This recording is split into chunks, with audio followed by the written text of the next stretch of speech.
విశాఖ విమానాశ్రయానికి చేరుకున్న మాజీ రాజ్యసభ సభ్యులు వైవి సుబ్బారెడ్డి ఘన స్వాగతం పలికిన వైఎస్ఆర్సీపీ నాయకులు, అభిమానులు, కార్యకర్తలు.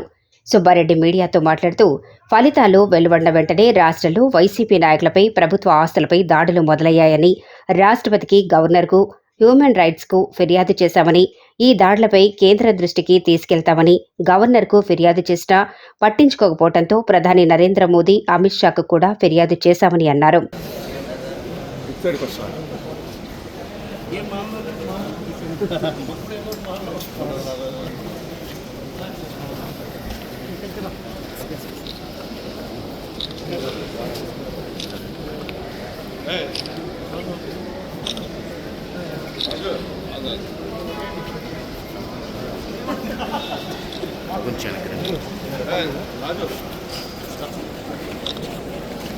గెలుపు ఓటములనే సహజమే, కానీ మన రాష్ట్రంలో ఈ ఎలక్షన్స్ తర్వాత, మరీ ముఖ్యంగా కౌంటింగ్ తర్వాత రాష్ట్ర వ్యాప్తంగా వైఎస్ఆర్ కాంగ్రెస్ పార్టీ నాయకులపై, కార్యకర్తలపై, వైఎస్ఆర్ కాంగ్రెస్ పార్టీ నాయకుల ఆస్తులపై, ప్రభుత్వ ఆస్తులపై జరుగుతున్న దాడులు చూస్తే చాలా ఘోరంగా ఉంది పరిస్థితి. దానిపై చర్యలు తీసుకోవాలని గవర్నర్ గారికి చెప్పాం.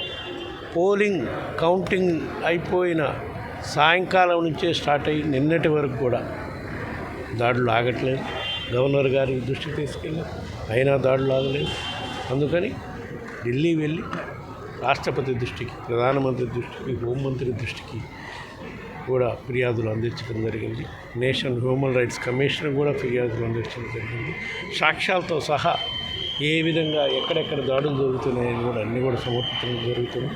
తప్పకుండా రాబోయే రోజుల్లో వీటన్నిటికీ అరికట్టే విధంగా రాష్ట్ర ప్రభుత్వం చర్యలు తీసుకుంటుందని, లేని పక్షంలో కేంద్ర ప్రభుత్వం అయినా సరే, వాళ్ళు కూడా ఇక్కడ ఎన్డీఏ, రాష్ట్రంలో ఉండే ఎన్డీఏలో భాగస్వామ్య పార్టీ కాబట్టి వాళ్ళైనా చర్యలు తీసుకొని రాష్ట్రంలో ప్రశాంత వాతావరణం వచ్చే విధంగా కోరుకుంటున్నారు.